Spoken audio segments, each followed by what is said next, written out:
Welcome to the Widowed Parent Podcast with your host, Jenny Lisk.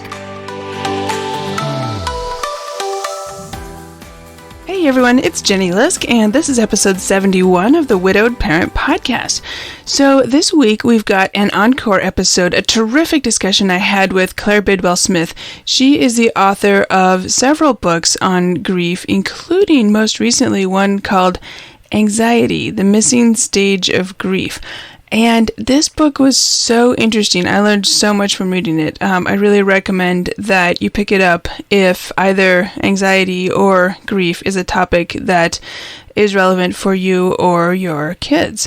I really love this quote that I pulled out here last time. Claire said while we were talking, she said, if you're not processing your grief, you're not going to be able to tackle the anxiety because a lot of the anxiety comes from that.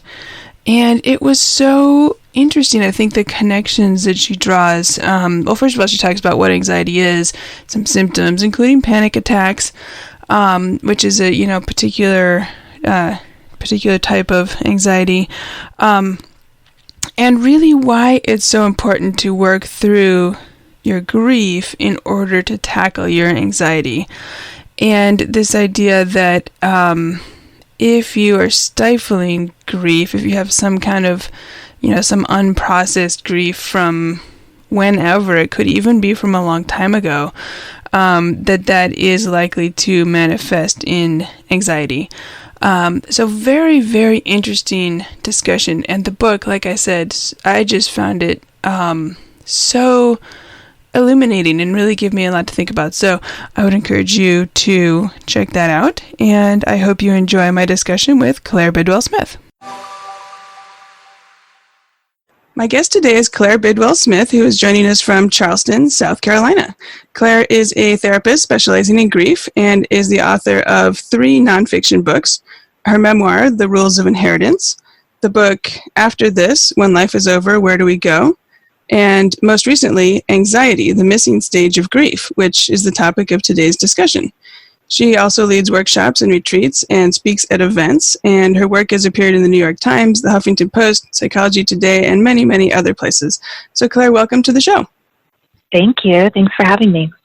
Yeah. Well, I'm really happy to be talking with you today about anxiety and grief. I think it's a topic that a lot of us who are widowed parents can relate to, whether it's we're struggling with it ourselves or whether our kids are struggling with it or potentially both. And I have to say, I really found your book fascinating. So I'm going to put a link in the show notes to your book because I hope that people will check that out if they think that it might be, relevant to themselves or their kids. So before we dive deep on the topic of anxiety, can you tell us a little bit about your journey and how you got involved in this line of work? Absolutely. Both of my parents got cancer at the same time when I was 14. I'm an only child, and my mother died when I was 18 and my father when I was 25. And navigating that 10-year, little more than 10 years of them being sick and in and out of hospitals and treatments and then their deaths just completely changed my life and really took me out of my peer group. I didn't know anyone who was going through what I was going through, and I didn't know how to talk about it. I wasn't fully emotionally developed when it all began. I didn't know how to move through it. And I think in large part, this was the 90s, and the grief world has changed a lot since then. It's gotten a lot better. We still have a ways to go and things to do. But I think back then there was a lot of like, oh, she's a teenager. She's adult enough. She will get through this. She's got her whole life ahead of her. She'll be fine. And I got a lot of messages about, just kind of moving on. And I was really unable to do that on many levels. Losing my mother in particular was just profoundly difficult. Right as I was kind of at that point where I was leaving the nest left me. And it was just really, really hard to kind of find my place in the world. So I struggled for a long time with a lot of anxiety, with depression, with substance abuse, other kind of maladaptive coping skills. And then eventually kind of came through it all, went through a lot of therapy, yoga, meditation, ended up going back and getting my master's in clinical psychology and becoming a therapist myself, and initially working in hospice as a grief counselor, and then opening a private practice, and wrote 3 books along the way, I had always been a writer before I was interested in therapy, or even before my parents got sick. I was writing all the time and just obsessed with books. And so that became my way of understanding what I was going through, working through a lot of it, and then eventually connecting with others. So that's where I am today. Yeah, well, thank you for sharing that with us. And I think that, I know you talk about in your book, this topic of anxiety is really personal for you. You talk about the first panic attack you had, and you didn't know what it was. And that kind of, it sounds like maybe, like, I don't know, set you on the path of digging deeper into this. It did. I started having panic attacks and pretty severe anxiety right around the time that my mother died. And no one that I saw connected it to my grief or my loss. I ended up in an emergency room at one point shortly after my mother died, and I thought I was having an aneurysm or a heart attack or something, and they hooked me up to all these EKGs and did blood tests and asked me a million questions all about, my diet and drug use, or, all kinds of things. Never once did they ask me what I was going through, and if they had, I would have told them, well, I'm 18, my mom just died, my father also has cancer, I'm, off to college, and there were so many reasons that I had anxiety that were really overlooked. And so because it was overlooked by professionals, I dismissed it as well. And so I didn't connect it to my grief for a long time. Sure. And it wasn't until I was taking I took a trauma psychology class while I was in college. I'd always been kind of interested in psychology, so I would take classes in it here and there. And I took a trauma psychology class at one point, and I was learning about PTSD. And I was suddenly like, wow, I think my anxiety might be connected to my mother's death. And, it's so obvious now to me, but at the time it was really revelatory. And eventually I started to see it in a lot of clients I was working with. I began to write about it. I wrote an article for Slate.com about 6 years ago that has the same title as my book, Anxiety, the Missing Stage of Grief. And I was flooded with emails from people saying, oh my God, is this a thing? Is this real? Because so-and-so died 6 months ago, 6 years ago, 6 days ago, whatever it was. I'm having panic attacks. I'm having all this anxiety. And they were like, is this real? Because nobody was talking about it. No one in the grief world had connected those two things. But it's very prevalent. Yeah. Well, and I think it's so interesting that you said in the context of learning about PTSD, you started recognizing some things in yourself, because I think some people might guess or assume that, your parents didn't have a traumatic, something you might classically think of as traumatic, like a homicide or a sudden, something like that. Right. And yet this, the anxiety or trauma symptoms still, it sounds like can actually manifest even when you might not guess they would. Absolutely. Yeah. And I think that, trauma has many layers and definitions. And I think, particularly for adolescents and children who go through loss, there is a trauma there, even if it doesn't look like what we imagine trauma looks like. Yeah. Okay. So important.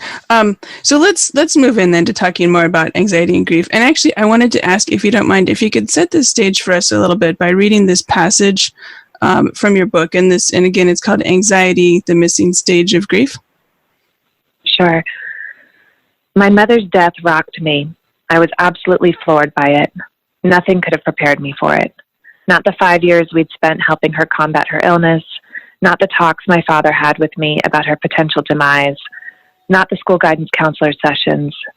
The truth was, I never believed she would actually die, because mothers don't die. Bad things don't actually happen. I now understand that the dismantling of those beliefs became the catalyst for my anxiety. When my mother's death disproved those two beliefs I'd so fervently held on to, the whole floor dropped out. If my mother could die, anything, absolutely anything could happen. Wow. Okay. Thank you for sharing that. Let's jump right in then to some specifics. So, what is anxiety, or what are some symptoms of it? Can you just kind of start with some basics for us? Yeah. Anxiety is the feeling of fear and foreboding, of worrying about something bad happening, and it can be something real or imagined, which is the tricky part of it. So, there can be actually a real threat a hurricane coming or fires going on that can cause anxiety. Or you can just be worrying that you might get cancer and die just like your parent. So it can be real or imagined. The symptoms are all kinds of things. I think one of the most confusing anxiety symptoms is that they're physical. So you can sweat, your heart can race, you can get nauseous, you can have panic attacks and heart palpitations and heavy crying or bursts of anger. Anxiety manifests in these kind of very outward symptoms that are often confusing for people because they'll think that either it's something else is going on, or that they're actually physically ill. Mm-hmm. Mm-hmm. And then there's also other things. There's social phobias, there's hypochondria, there's all kinds of things that come with anxiety. And I think in terms of, there's generalized anxiety disorder, and then like you said, there are some specific within that, or like social anxiety or different things. Okay. And so I think your description of some of those symptoms is helpful for those who don't have anxiety. I think it's very, very difficult to understand if a parent, for example, doesn't have anxiety themselves and they're trying to understand their child who does. I think it can be difficult to really understand what that feels like. Yeah, anxiety can be very preoccupying, and for someone who doesn't have it, it is difficult to understand because there's something kind of irrational about anxiety as well. Mm-hmm. You can't let go of this cyclical thought, or there's times when you can wake up in the morning and you were fine the day before and you just wake up anxious. And I believe that anxiety can also be affected by hormones, by substance abuse, by a whole host of things that you're doing on the outside that can also induce or exacerbate anxiety. So there are some days that you can just kind of wake up feeling anxious and feel like you can't get out from underneath it, which is really overwhelming, especially for a kid. Mm-hmm. Mm-hmm. And so, based on your experience, I guess, as a therapist and your research you've done and all that, how common would you say it is that anxiety might arise as a challenge or an issue in the case of grief, a family or a person that's grieving? I think it's incredibly common. It does not happen for everyone, but I would say, I would guess 75% of people have at some point some form of anxiety. Some of it's really severe. For some people it's really overwhelming, and other people, they just maybe have little bits and bouts with it. And then there's a population that don't ever experience it. Mm-hmm. But I think that it's much more common to have it than not. Okay. A big loss. Well, and it's easy, when I stop and think about it, I guess I can see why if a kid has lost one parent, they know all too well that sometimes bad things do happen, mm-hmm. right? They maybe know that more than another kid who has not had something really bad happen. So, Absolutely. It's not totally irrational that they would be worried about the surviving parent. And yet, I guess it can become debilitating sometimes. It really can. I think anxiety can become insidious, and you kind of have to do some real work to get out from underneath it, because it can take over. The thoughts can get really addictive and cyclical, and you're just constantly seeing everything through this lens of potential disaster.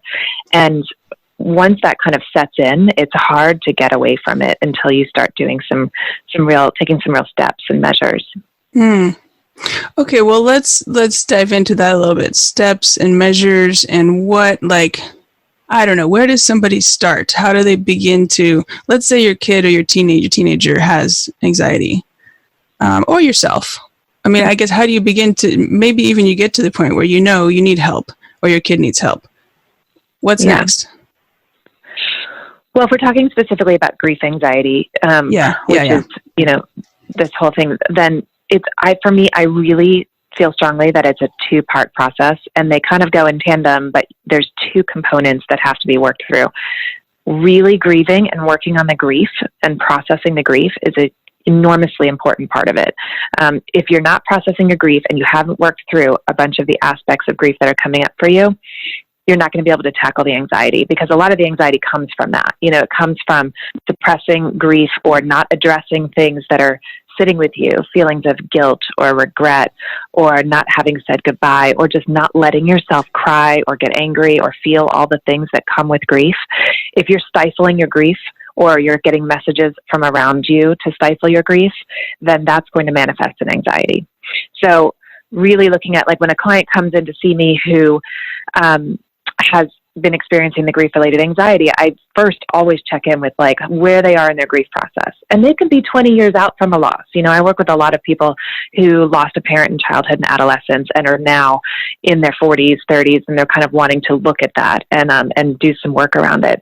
So we go back and we really look at, like, what was their grief process like, or what has it been like, and in what ways do they feel like they are grieving? In what ways do they feel like they're not grieving, or where are they suppressing it? Where is it scary? Grief is so overwhelming, as you know. It is so huge. It's so much bigger than most people understand or anyone understands until it happens to you. The enormity of emotions can just be really overwhelming. The fact that you can drop to your knees sobbing in the middle of the day out of nowhere, it's a scary feeling, right? You feel very vulnerable and kind of nervous about when it will come on or how to manage all those emotions. I mean, there's nothing else in life like it. So a lot of people do tend to kind of try to tamp it down or suppress it or run away from it. So the first thing I always do, again, is to really check in and sit with them and figure out where they are in their grief process. Where do they need to kind of dig deeper or release things or work through some stuff? From there, we start to look at the anxiety and how it's manifesting. Like, what are the symptoms? Are they panic attacks? Are they reoccurrent, obsessive thoughts? Is it hypochondria? Are they isolating? Is it social phobia? So starting to really look at the actual, how their anxiety is manifesting, and then doing some cognitive behavioral work around it, helping them understand what anxiety is, how it works, how to pay attention to their thoughts and notice them and figure out what it is that's, like, plaguing them and running through their heads over and over. And from there, we start to work on finding some freedom from those reoccurrent anxious thoughts. Mm-hmm. Mm-hmm. And it's kind of all done in tandem, kind of back and forth with the grieving and the anxiety pieces. Right. Okay, so there's a lot in what you just said. Yeah, I know. And I guess my first thought is, I don't know, where do you find somebody who can help you with that? I think most therapists are great at it. I'm hopeful that more people are recognizing that this is an issue, that anxiety comes on after loss. I think anyone who's grieving, if they go to just someone who specializes in grief, period, it would be really helpful to connect with the anxiety. If the therapist you're seeing isn't versed in kind of connecting those two, then maybe you see an anxiety therapist and a grief therapist, and connect them for yourself. But which is always difficult. Yeah, I mean, I find seeing, like, the idea of, like, starting over with my story with multiple people just exhausting. But but yeah, I could see how you might have to, Yeah. I mean, even if you were just someone who were listening to this podcast and having an aha moment, like, oh my God, I think my anxiety or my kid's anxiety or whoever's anxiety is a direct result of this loss that I've experienced. Just going into your therapist and saying that, hey, what do you think? What do you think about this correlation? Like, can we talk this through? Yeah. I think that, that could be really helpful. Yeah. Okay. Good. What do you think are some, I guess, if parents are, like, noticing their kids and what's going on, and what do you think are some common things that kids who've had a loss, parent loss, might be anxious about? I think that there's a lot of things they get anxious about. I think there's a lot of fear of more loss or more bad things happening. I think that often they start to worry about the other parent. That's very normal and common and understandable. And, truthfully, it's a really hard one, because you can't just say, oh, I'll be here forever, because their other parent wasn't. They know that that's not true. So it's a matter of really kind of helping them to sit with that uncertainty. And I mean, this is true for adults as well. And this is what happens when we lose somebody significant and we really are forced to face our mortality. And it's a dizzying realization, we're not going to be here forever. We could go at any minute, how do you sit with that uncertainty? And part of the answer to that is really opening up space to talk about that, to talk about those fears, to talk about those questions, to explore your own beliefs about the world and the meaning of life and afterlife and relationships and love and where you are in your world. And then part of it is understanding how thoughts work and knowing that every time you come up against that fear and that thought, like, oh my God, what if mom dies too? Knowing that that's a thought, like just helping somebody recognize that is a thought. You don't have to follow it down a rabbit hole. That thought is going to cause a series of sensations in your body. It's going to make your heart race faster. It's going to make your palms sweat. It's going to lead you to behaviors, that you don't want to do. What do you do when you get anxious? Lots of people have maladaptive coping skills when they get anxious. They drink, or they, over exercise, or they overeat, or they, get into bad relationships. There's all kinds of things people do when they get anxious. So helping someone, including a kid, see the pattern and the effect of following that thought down the rabbit hole. So when they have the thought, my mom could die too. Okay, pause there, and often for kids, it's like pivot, find something new to think about. That thought is not a productive thought. One of the things that I think is so fascinating about anxiety is that people use it sometimes because it feels like they're doing something, right? So they feel like, okay, if I worry enough about this thing, I'm doing something about it. Like they're afraid to let go of worrying about it. They think that it makes them feel like they're doing something. They've got some grip on it. Do you know what I mean? Yeah. Like someone who's afraid on an airplane of turbulence, and they will stop everything they're doing when the plane gets turbulent, and they grip the seats, and they're like thinking through the whole thing. And it feels to them like they're helping control the situation, when really they're just feeding into the anxious pattern more. But the feeling of, for them to imagine just not worrying about it and letting it go feels scarier. Yeah. Right. Yeah. No, that makes sense. And so just to follow back on one thing you mentioned about, like, if the kid says to the surviving parent, I'm afraid you're going to die too, or something along those lines. And so I'm hearing you say that it's probably not helpful to promise, oh, I'm not going to die, right? Because it's not true. I mean, you probably won't, right? But you might. So I guess, what is an appropriate response? And maybe it depends on the age of the kid, but do you have any thoughts on that? Yeah, it does depend on the age of the kid, but I would really provide space for them to talk about that fear. Okay, so tell me more. What are you most afraid of? What would it be like? What would you want to happen if that were the case? Kind of really walking into it, because what happens is those thoughts become extra scary when we run away from them. I had an anxiety doctor that I consulted a bit for the book, and he kept giving me the analogy of, like, say a tiger comes into the room, and every time it comes in, you just freak out and slam the door and shut it out. Eventually, if you let the tiger in and kind of get used to it, and like let it walk around and kind of take a look at it, prepare for it, like, it becomes this thing where you stop having this immediate fear response to it, right? So kind of helping someone talk through that fear, even though it's a difficult conversation. It really is. But again, you say things like, it's probably not going to happen. It's very unlikely, but let's talk about it a little bit, rather than shutting it down. Yeah. Okay. That makes sense. And another thing I wanted to follow up on, you touched, I think, a little bit on this, well, at least in your book, I know you talked about it, guilt and regret, and maybe how some guilt or regret of the death or the circumstances or whatever can end up causing or making worse or something anxiety. Can you talk a little bit about, like, why would that be, and what do you know about that piece of it? Yeah, guilt and regret are a really interesting topic when it comes to grief.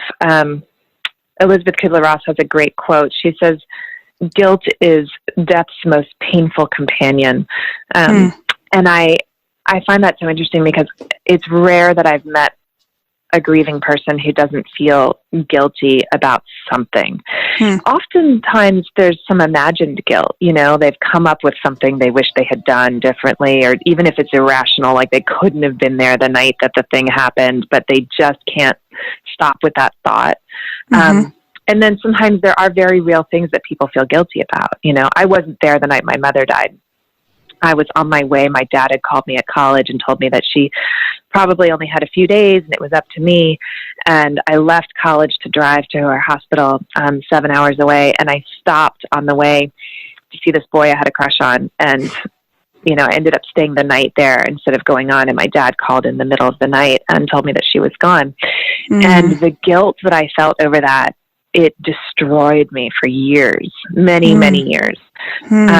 It's not something that I feel at all now. I feel so much compassion and forgiveness for like that 18-year-old version of myself who was so scared and so confused and just scared, but at the time it ate me up. And I've seen this happen with a lot of clients. There's something that they really wish they could have done differently. And that maybe they had the opportunity to, but often when we're caring for someone who has an illness, it's just incredibly difficult, and we don't always make the right decisions, or we don't take them to the perfect doctor, or whatever it is that we think in our heads.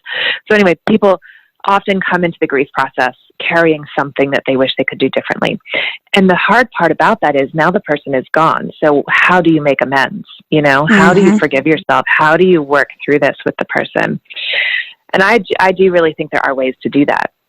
I have a lot of my clients write letters to their loved ones, just writing it out, like telling them what it is they wish they had done differently, telling them that they're sorry, even if it's something that they don't really need to be sorry for, or they know the person would forgive them. They need to say it.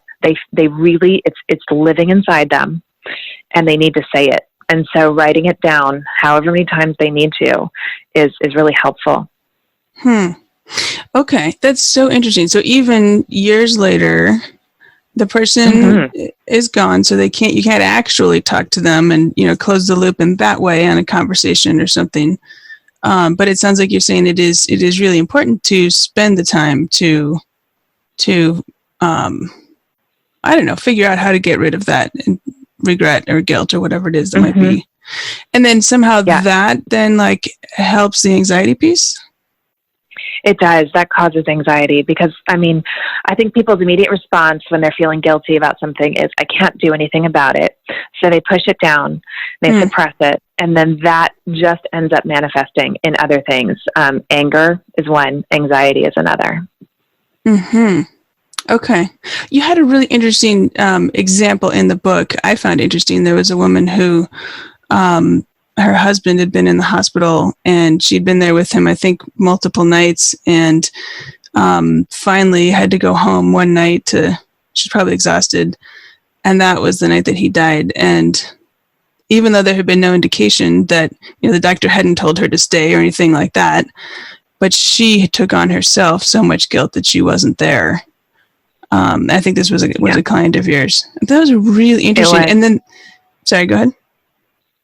Well, what's interesting about it is, she was 5 years out from that loss and that night, and she was still just clinging to this guilt.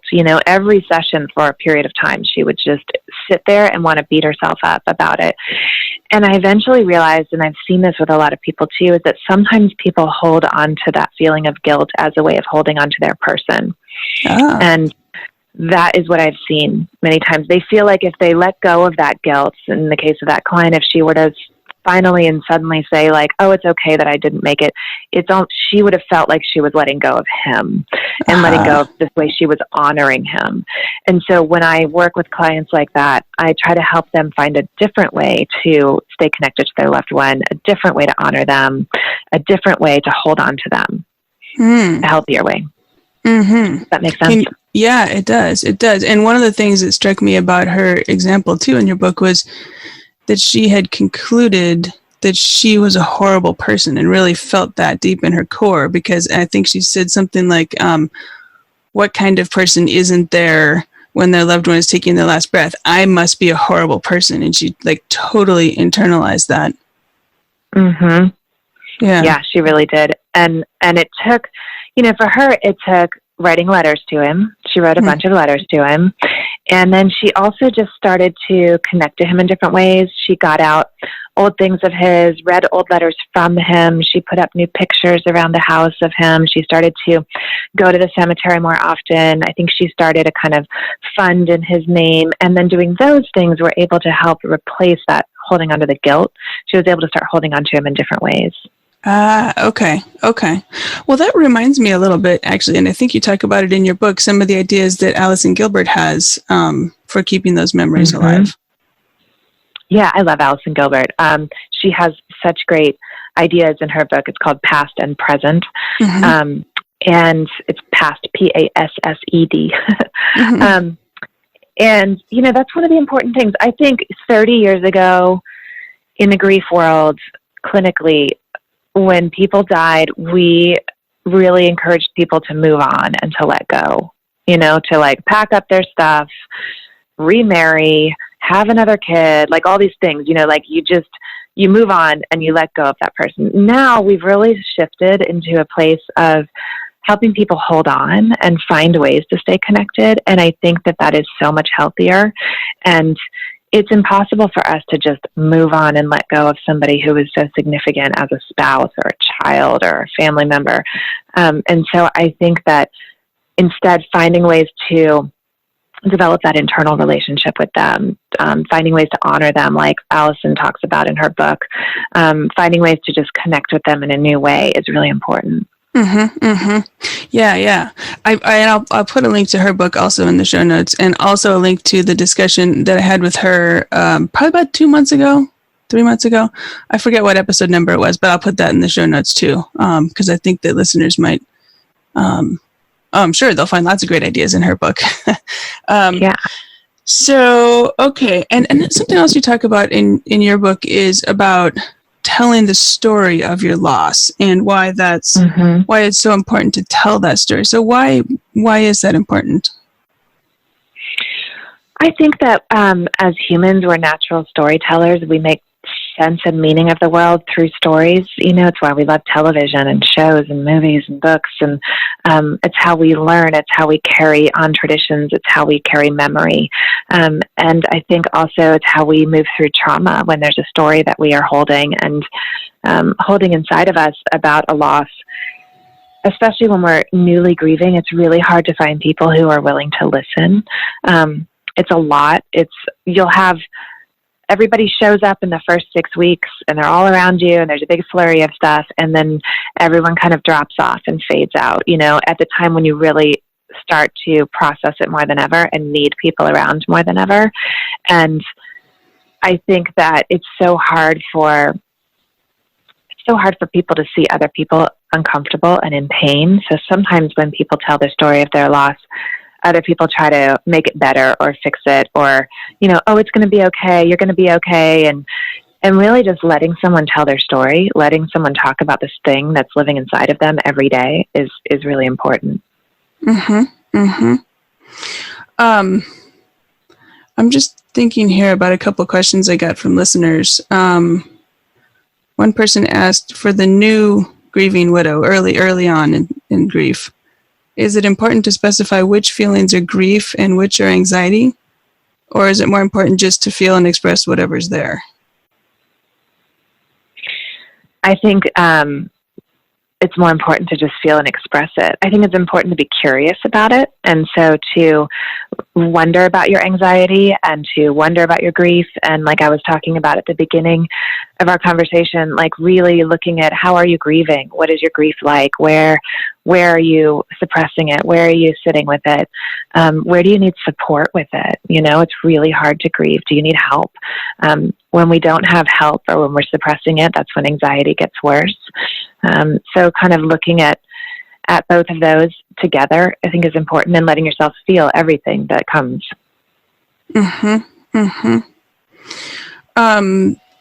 And another, well, there's a bunch of questions wrapped up in this one, but one question is about coping skills. If I guess, how does a parent reinforce coping skills in a child after a loss? I don't know. Any thoughts about that piece? I think that child and adolescent grief is so complicated because there's only so much that a child or an adolescent is capable of, you know. That's why I see so many clients who come back to me 20, 30 years after a loss, and they're really now wanting to process it, because when they were 8 years old or 14 years old or whatever the age was that they went through that loss, they developmentally were incapable. It's not their fault. They just weren't capable of going through all the feelings and thoughts that come with grief. And so it gets stunted in funny ways. And often children will develop coping skills that work really well in the moment, but that end up being maladaptive later on. They survive through that experience as best they can, and then later realize that the coping skill of shutting people out or, whatever it was that they did is not working in their adult life. And so a lot of them will come in to kind of work through some of those. Yeah. So I think kind of being curious with kids and adolescents, it's like so much of just holding space for them, letting there be a space in which they can talk about it and process it and ask questions and change, because they're just growing all the time. Mm-hmm. So their grief process is changing in such dramatic ways all the time as they get older and understand the world in different ways.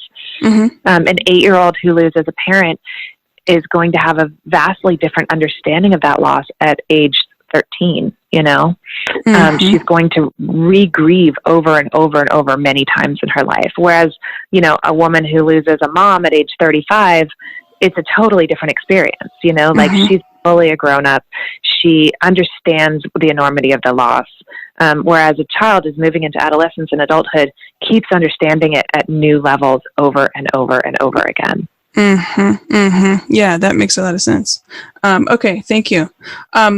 Something else that you've talked a lot about, and actually, I know you recently did a whole class on this, but the power of writing as a tool for processing grief. Can you talk a little bit about? Well, you mentioned that writing has always been huge for you, but why do you think writing is potentially an important tool? And if somebody's interested, do you have to sit down and commit to writing a whole book, or are there some other outlets that might be useful to consider? No, there's all kinds of things. I think that, one, it's really convenient. It's a great way to just sit down and get some stuff off your chest. It can be very private if that's what you need.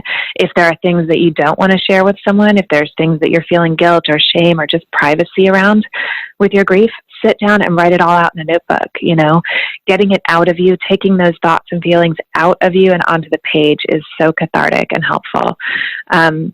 So it can just serve as a simple release. You don't have to write a book.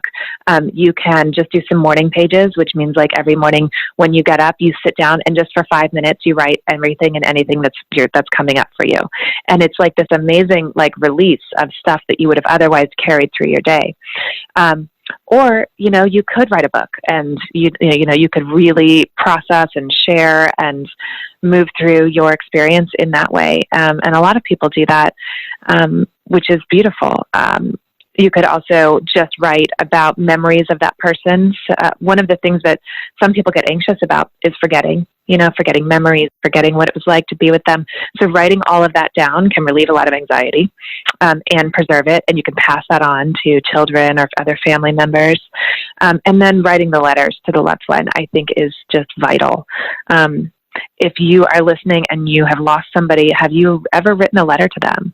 Just imagine in your head for a minute what it would be like to sit down and write Dear Mom, and what you would say. I write a letter to my mother every single year on her death anniversary. And some years are fine. Some years are so intense. Dear Mom, I had a baby this year, just the things I want to tell her. And it feels different from talking about it. And it feels different from talking to her, even in my head or out loud. When I sit down and put that pen to paper and say, Dear Mom, I just immediately start bawling. But that's a good thing. I need to do that. Mm-hmm. So I love writing for that. Is that something that you would ever pull together for your kids to have someday as a, insight into you, or you think it's just going to, never be seen by them? It's really definitely more for me, but I'm fine with them seeing it at some point. It's an interesting idea. I hadn't thought of it.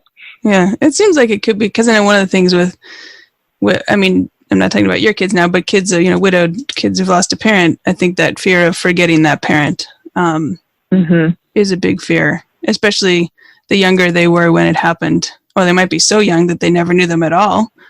When you're not even born yet or just born. But even if they were 6 or something, they still, probably will be harder and harder over time to remember.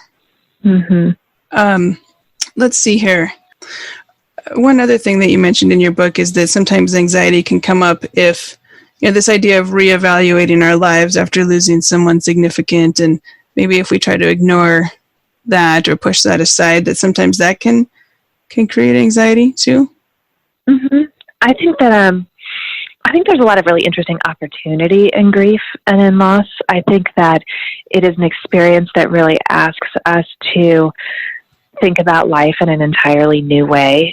Think about it on levels and in depths that we have never thought before, and think about the meaning of life, and think about mortality and relationships and love, and what we're contributing to the world at large.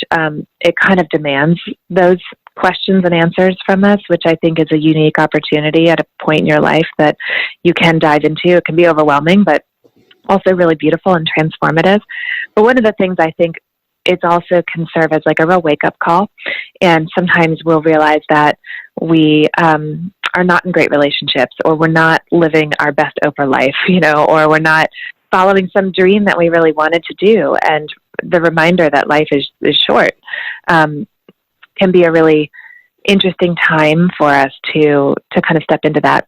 But I also think it's important to take a look at your relationships. In that chapter, I talk a lot about like, what are the relationships in your life? Who's supporting you? How are you supporting others? Like, what's healthy? What's not?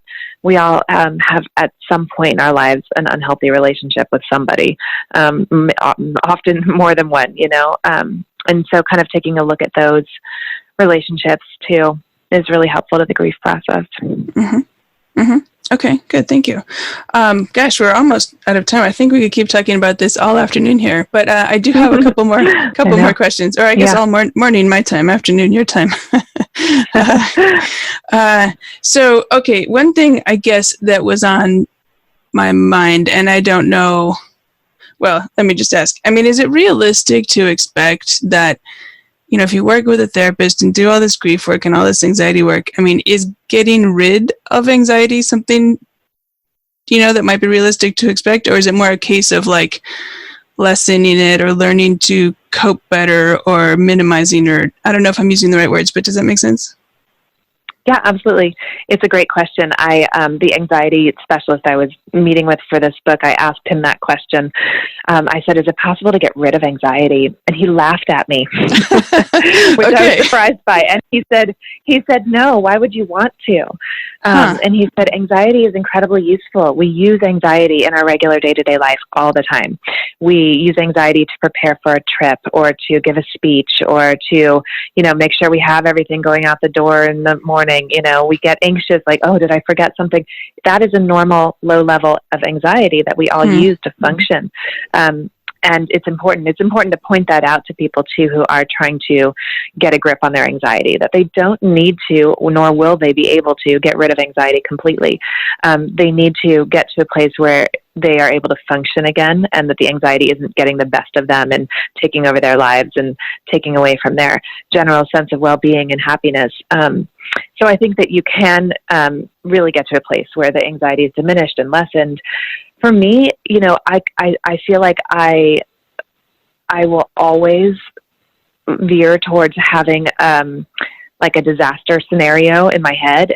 But what I've learned, like, my husband's late coming home from work, and I generally think, oh my God, he's probably dead. And I think that for me, what I used to do in that scenario, or I would get like a pain in my side and I would immediately think, oh my God, I'm dying of cancer. And I would start picturing being in the hospital bed, saying goodbye to my kids. And before I knew it, I was spinning out into this whole place, right? Now I'm in a place where I'll have that thought, and then I will say, oh, there's an anxious thought, and I will dismiss it and move on to what I was doing. So like I still have the anxious thoughts, but they don't take over, my life, my day, my physiology anymore. Mm-hmm. Mm-hmm. Yeah. Okay. That makes a lot of sense. Thank you. Okay. So one last question then. So if you could say one thing to widowed parents about anxiety and grief, what would you say to them? I would say that it's really normal, and the biggest thing that they can do for themselves, that you can do for yourself, is to have compassion for yourself. For some reason, people love to beat themselves up when they're grieving. I shouldn't be this sad. I shouldn't be this anxious. I should be better. I shouldn't be this much of a mess. Have compassion for yourself. This is one of the hardest things you'll ever go through, and it asks everything of you. And there is beauty to be found in that, but also an enormous amount of pain. And so just have compassion for yourself as you move through it. Mm-hmm. Okay, well, thank you so much. I think that's the perfect place to end. So, my guest today is Claire Bidwell Smith, who is a therapist specializing in grief and is the author of Anxiety, the Missing Stage of Grief. So, Claire, where can listeners find you and find your books if they would like to learn more about your work? The books are everywhere: Amazon, iTunes, Barnes & Noble, independent bookstores. And then my website is clairebidwellsmith.com, and I've got grief courses and anxiety meditations and you name it on there. Fantastic. Okay, we'll put that in the show notes for sure. So Claire, thank you so much for speaking with me today. Thank you. It's such a pleasure to be here. I hope you enjoyed this encore episode with Claire Bidwell Smith as much as I did. You can find show notes and all the links at widowedparentpodcast.com and look for episode 71.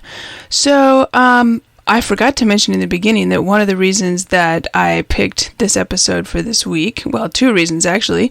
So Claire's terrific book, Anxiety, the Missing Stage of Grief, was just released in paperback a week or so ago, which is terrific, and I hope you will check that out.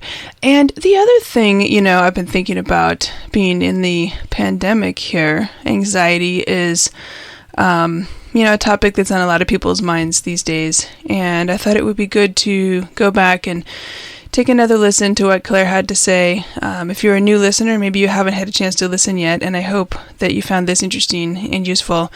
And if you're a long-time listener, I hope that you picked up something a little different this time. Maybe something landed differently listening now as circumstances are changing all the time. And I think it's always useful to go back and re-listen to something that may have been helpful before, and we pick up something totally new maybe this time. So I am, like I said, my plan has been to run encore episodes during May as I work on my book, which I'll talk about in a second. But I am going to make an exception next week. So on May 20th, I'm going to run a brand new episode. And it's a discussion that I just had yesterday with a couple of folks over at the New York Life Foundation. They have some really important, I think, new initiatives that I didn't want to wait to share with you. One of them is actually a grant program. You might think of it almost as a disaster relief type of an effort for the families, the dependents, the spouses, the children of healthcare workers who have died as part of this pandemic effort. So I will let them tell you all about it next week. It's called the Brave of Heart Fund, and they're going to be opening it up very soon for grant applications.